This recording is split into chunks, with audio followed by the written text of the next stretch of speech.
Hi hello friends, welcome back to media talks. நான் உங்கள் Mounika. ப்ரொமோவில் Kaveri family பார்த்தீங்கன்னா விஜய் சொல்லுவார் இல்லையா, எனக்கு ஒரு தடவை தாங்க கல்யாணம் ஆயிருக்கு, அதுவும் காவேரி மட்டும்தான் அப்படிங்கிற ஒரு டைலாக் காவேரி ஃபேமிலி பார்க்குற மாதிரி காமிச்சிருப்பாங்க. பட் எபிசோடில் அதை நமக்கு காமிக்கலை. மேபி அவங்க பார்த்தாங்களா பார்க்குறதுல இது எத்தனை பேர் நோட் பண்ணிங்க. அது மட்டும் இல்லை, நம்ம காவேரி பேசின ஒரே ஒரு டைலாக் வேறு எதுவுமே அவங்க பேசவே இல்லை. நியாயம் கேட்குற பேரில் அவர் எப்படி டார்ச்சர் பண்ணுறாங்களே அப்படிங்கிற மாதிரி பார்த்தீங்கன்னா ஒரு வார்த்தை பேசியிருப்பாங்கன்னு நினைக்கிறேன். அந்த மாதிரி விஜய்க்கு லைட்டாக சப்போர்ட் பண்ணுற மாதிரி அவங்க மனசுக்குள்ளே பேசியிருப்பாங்களே தவிர வெளியில் அவங்க வாயை திறக்கவே இல்லை. ஏங்க அவங்கள ஒரு போல்டான காவேரியாக நாங்கள் பசுபதி கண்ணிலையே விரல் விட்டு ஆட்டின காவேரி எங்கே இப்போது? ஏன் இப்படி அவங்கள அமைதியாக உட்கார வச்சுருக்கீங்க? ஏன் அவங்கள எதுவுமே பேச வைக்க மாட்டேங்கிறீங்க அப்படிங்கிற மாதிரி ஒரு பக்கம் மிகப்பெரிய வருத்தமாக இருக்குது. எனக்கு மட்டும் இல்லை, எல்லா ஃபேன்ஸுக்குமே இந்த வருத்தம் இருக்குது. சாரதாம்மா ஏன் இவ்வளோ மோசமாக இருக்காங்க? அவர் பண்ண எதையுமே புரிஞ்சுக்காமல் இன்னமும் ஒரு மேலும் மேலும் டேமேஜ் பண்ணிகிட்டு இருக்காங்க. சரி, ஓகே, நீங்கள் வீட்டுக்குள்ளே தான் டேமேஜ் பண்ணீங்க, மீடியா கேட்கும்போது நாங்கள் பிரிஞ்சு வந்துட்டோன்னு சொல்கிறீங்களே, நீங்கள் அப்போ என்ன தான் நினச்சிட்டு இருக்கீங்க? உங்கள் பொண்ணோட வாழ்க்கையை உங்கள் மேலே வாழ்க்கை மேலே உங்களுக்கு அக்கறையே இல்லையா அப்படிங்கிற மாதிரி தான் எனக்கு ஒரு ஃபீல் ஆச்சு. ஸோ மொத்தமாக முடிச்சு விட்டீங்க போங்க அப்படிங்கிற மாதிரி தான் இருக்குது இன்றைக்கி அவங்க பேசின பேச்செல்லாம் பார்க்கும்போது.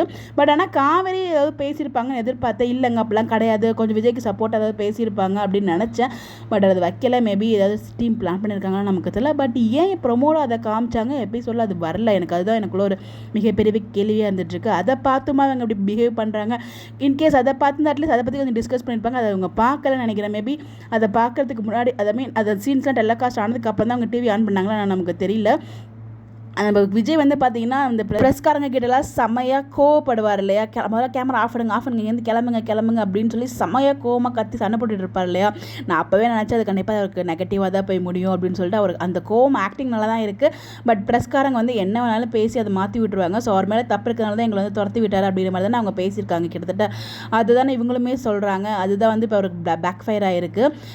பட் அதை மட்டும் தான் அவங்க பார்த்த மாதிரி காமிச்சாங்களே தவிர, எனக்கு ஒரு தடவை தான் கல்யாணம் ஆயிருக்கு, காவேரி தான் என் மனைவி அப்படிங்கிற விஷயத்த அவங்க டைலாக் அவங்க பார்த்த மாதிரி நமக்கு காமிக்கிற ஒரு பார்க்கல போல். அதுக்கப்புறம் மேபி பார்க்குறாங்களா நமக்கு தெரியல. பட் ஆனால் இப்போ எபிசோடில் பார்த்த மாதிரி நம்ம பார்க்கலாம். இதுதாங்க ப்ரொமோக்கும் எபிசோடுக்கும் நிறைய டிஃப்ரென்ஸ் இருக்கும்.